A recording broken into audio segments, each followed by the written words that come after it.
Hello, my dear students.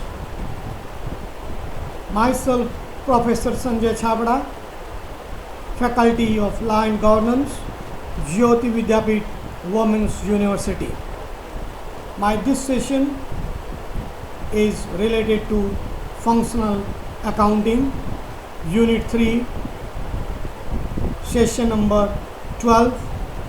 Session name is Qualification and Disqualification of an Auditor. So, my dear students, in our last session, we have discussed meaning of word auditing, principles, basic principles governing an audit. As we know that auditor is a watchdog, but not a bloodhound. It is duty of an auditor to keep watch on each and every transactions. He is given task to perform his duty as per his professional skills and knowledge and his competency. It will be wrong on the part of the auditor if he will overlook some material facts. His ability depends on his proper planning, proper programming and proper coordination. So an auditor, he is the one who is appointed with the objective to find out the true and fair view of the concern related to profit and loss account, and also to see whether the account shows the financial position, means fair, and to exhibit the true and fair view of financial position. These are the main objectives, but besides these objectives, it is also duty of an auditor to check any embezzlement of cash, any misappropriation or embezzlement of cash, or to check any frauds in the accounting system, and to see if accounts are prepared as per the guidelines issued by our accounting bodies. And this is also his duty to have proper coordination with the management, with the workers, to get his task, to get his details of the work to be performed. So, to perform all these functions, an auditor has to be very much vigilant, very much competent and well qualified. So here in this session, we will discuss what are the qualifications of an auditor and what are the disqualifications of an auditor. So students, let us continue with qualifications of an auditor. Now, when we say qualification of an auditor, some sections are there that we will discuss now. According to provisions of section 141, subsection 1 of the Companies Act 2013, a person shall be eligible for appointment as an auditor of a company only if he is a chartered accountant within the meaning of Chartered Accountants Act 1949 and holds a valid certificate of practice. This is the first essential qualification of an auditor, that he must be a chartered accountant under the companies under the Chartered Accountant Act 1949, and he must hold a valid certificate of practice. It has been further provided that the firm shall also consider to appointed by its firm name, whereof majority of partners practicing in India are qualified for appointment as auditor of a company.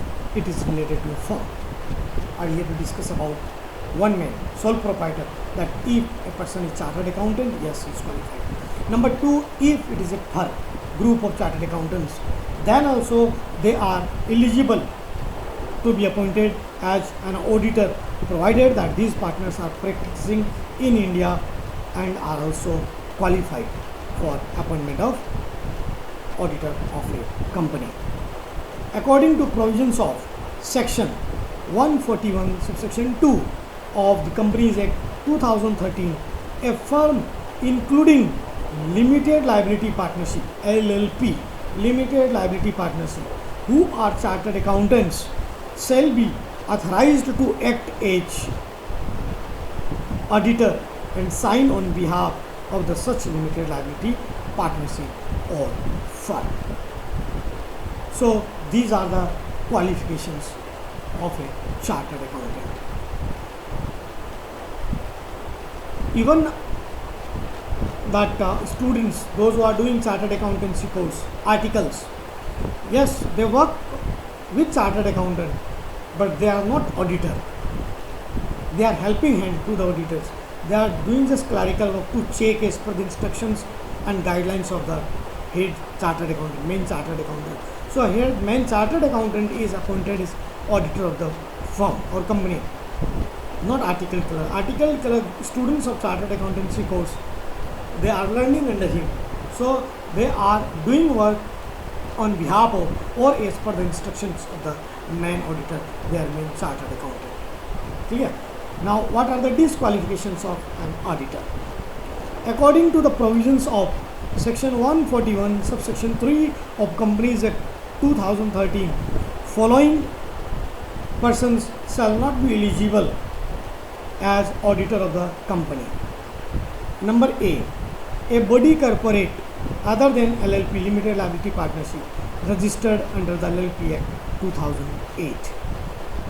A body corporate other than LLP registered under the LLP Act 2008 is not eligible as an auditor of company. Number two, an officer or employee of the company. An officer or employee of the company is not an auditor of the company.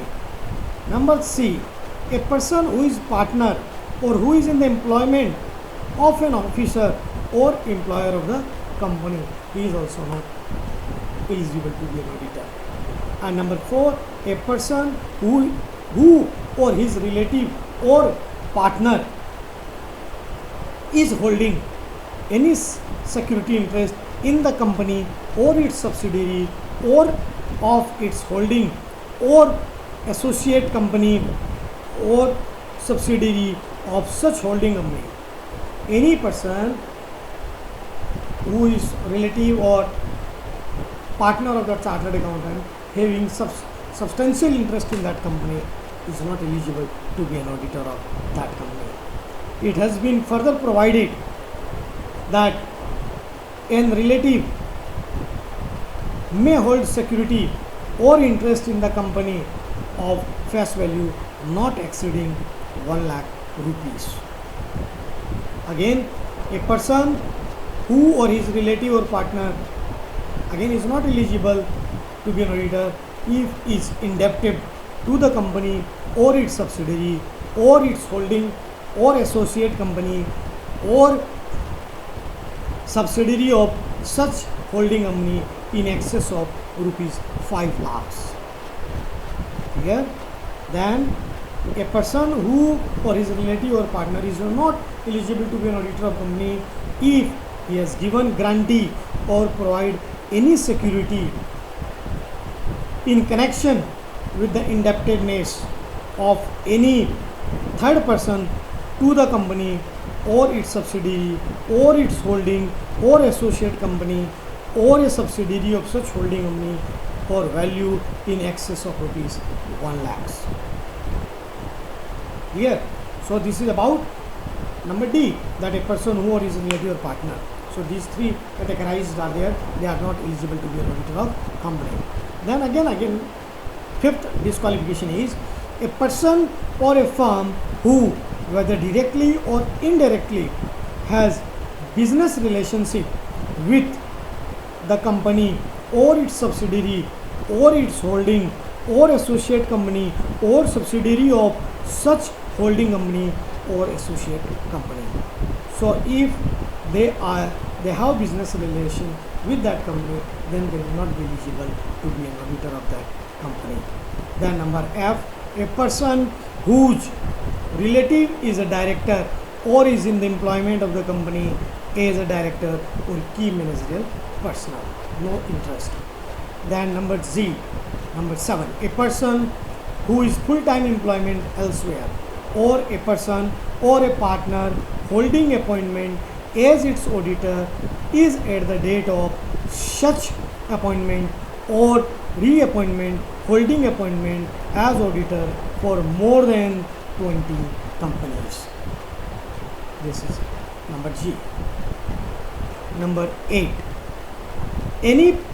a person who has been convicted by a court of an offence involving fraud and a period often years has not lapsed from the date of such conviction.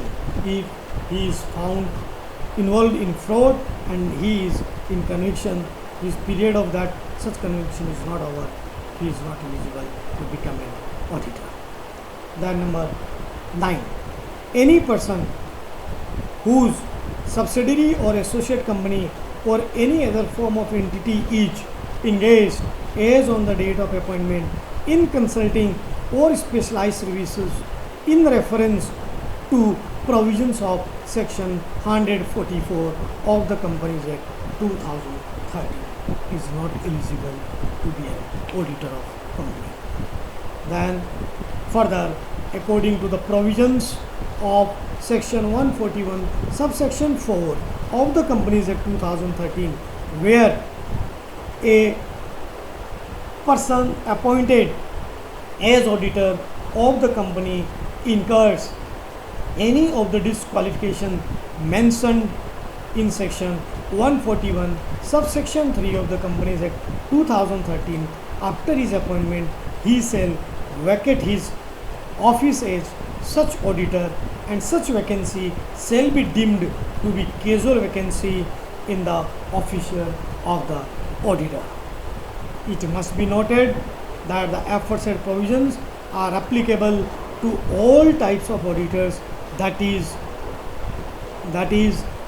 post auditor, statutory auditor and secretarial auditors. So if these disqualifications, whatever we have discussed now, these disqualifications are for all types of auditors, whether it is cost auditor, secretarial auditors or financial auditors. Disqualification of an auditor, very important, again we can say that if a person has not possessed that professional course, that if he is not a chartered accountant as per the meaning of chartered accountant, as per the meaning mentioned in the Chartered Accountant Act 1949, then he is not eligible to become an auditor of company. So what we have learnt here, that in qualification, if a person is running his own practice, then he must be a chartered accountant to be an auditor. Number 2, in case of partnership, if that firm is fulfilling the conditions as per Chartered Accountant Act 1949, if that firm partners are practicing. And number 3, registered under LLP Limited Liability Partnership. So these are eligibility. And under disqualification, in short we can say that disqualification means if he is not chartered accountant, and number 2, very important, that if that person is having any substantial interest in the company in any form, then that person is not eligible to become chartered accountant, an auditor of that company.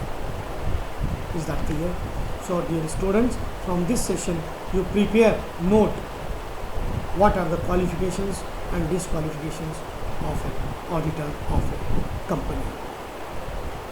This is important, practical. After your course, if you go for chartered accountancy course, maybe one day you will become an auditor of a company. It requires professional skills and knowledge. Thank you.